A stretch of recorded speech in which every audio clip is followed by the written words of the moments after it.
Terima kasih Mirsa, masih bersama kami di seputar Bali. Wibawa sekolah, terutama guru kini semakin terangkat pasca diberikannya secara otonomi pelaksanaan ujian sekolah di sekolah masing-masing.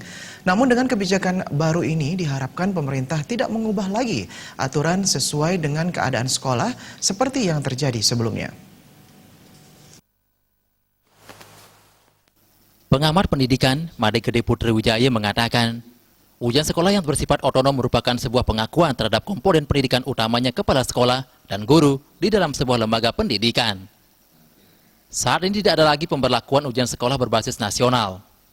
Putra Wijaya menambahkan, kebijakan ini merupakan suatu penghargaan terhadap guru karena soal dibuat sendiri oleh guru dan diperiksa di internal sekolah sehingga proses pendidikan siswa bisa sepenuhnya dipantau dan dinilai oleh guru masing-masing. Pengakuan ya dan penghargaan terhadap komponen pendidikan, terutama pada guru, kepala sekolah, dan lain-lainnya yang ada di dalam sebuah lembaga pendidikan itu sendiri, karena mulai saat ini dengan tidak ada lagi diberlakukannya ujian sekolah berbasis nasional, diganti dengan ujian sekolah, ini ada pengakuan terhadap para guru, di mana soal dibuatnya sendiri dan diperiksa sendiri. Sehingga dengan demikian selama proses 3 tahun mereka mengamati anak itu dengan sendirinya ia bisa memberikan nilai.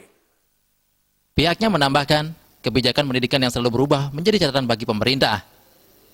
Jangan sampai perubahan merugikan dunia pendidikan.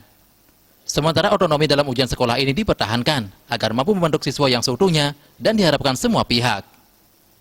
Jaya Kusuma, Bali TV.